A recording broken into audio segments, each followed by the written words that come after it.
This whole fallacy, I'll take a day off and I'll achieve a lot and I'll come up with great ideas, does not work.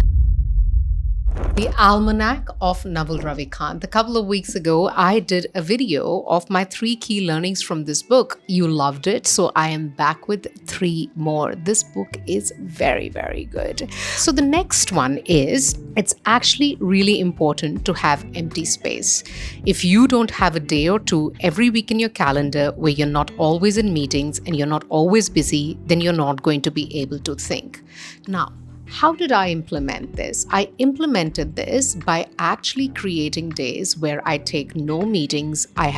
Don't even have a call. Sometimes you sort of think, never mind, it's a 30-minute call, I'll just take it. It doesn't matter. But the entire gravity of that day is then in that call. So I try to keep my calendars completely free. And what I've noticed with keeping the calendars completely free is this. The first day that I take off and I sort of take off from any meetings or external communication, external interaction, I'm just getting over the fatigue of having all these interactions that I've had in the previous days. So I pretty much don't think well on that day. I don't achieve very much on that day, but I just feel like I need to rest, and I fall asleep in all sorts of places. Actually, sitting on a couch, I'll fall asleep because I'm overcoming all that exhaustion that is built up with intense calendars. So it's only in the second day that I start to feel, now I'm starting to feel a bit refreshed and my brain is starting to think a little bit. Now, when my brain starts to think, it's where the next learning comes in. The next learning is, it's only after you're bored you have the great ideas. It's never going to be when you're stressed or busy, running around or rushed. Make the time. So the second day, when I have not taken any external meetings or external interactions or any other projects outside, is where I have to allow myself to get into that state where I'm energized, but I'm also starting to get a bit bored. That's where new ideas start to come in. So the point of these 2 points is actually interconnected. So it's not enough to just have one day free of meetings, because the first day that you have free of meetings and free of interactions, you're just really overcoming the exhaustion of the high intensity that you've just experienced. You will achieve nothing. So this whole fallacy, I'll take a day off and I'll achieve a lot and I'll come up with great ideas, does not work. One day is just letting yourself be.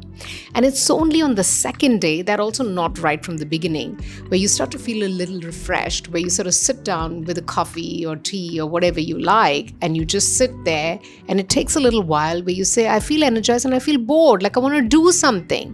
That's where the new ideas come.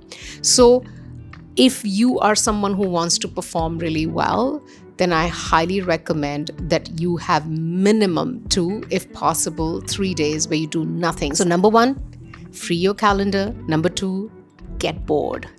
Let's move to number 3. Number 3 is about meditation. Now, I must admit, I till now don't know what I do every single morning can be called meditation or not.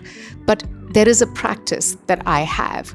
So I wake up every morning, I take a glass of water and I light a candle and I sit in the balcony on a cushion every single day. I drink the glass of water and I just slowly wake up. And after that, I try to observe my breath. My thoughts go everywhere. There are times and periods where I notice that I can actually have a clear mind, and that period cannot be explained, can only be experienced. It's a bliss. It's very, very clear. Now, I don't get to that stage every day, but I do get to that stage some days. And what I have realized as the benefit of that is that once you realize that place of clarity, you also realize what is the mind and a normal day by default doing. This is what this part of this book says. that the advantage of meditation is recognizing just how out of control your mind is. It's like monkeys jumping inside. And not unless you get to that place of bliss and clarity that can only be experienced, not explained, you will know how bad the default phase is. The point I'm trying to make is that the benefit of meditation is not just in getting to that place of clarity. The benefit of meditation is actually realizing, in absence of meditation, how bad our brain can really be, how our mind can actually be so cluttered and so messy. And when I start to focus on my breath, I can literally see my heart rate drop 53, 54. And when I'm not doing that, it's sometimes even in 80s and 90s, right? So you really see a physiological change.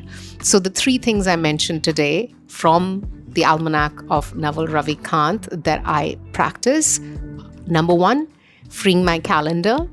Number two, making sure I get to the boredom stage, because that's where creativity kicks in. Number three, meditating, not just to experience the bliss, but also to experience and be aware of when the bliss is not there, how bad it is. Stay storied, and I'll see you here with some more insights from the books I read in the next video.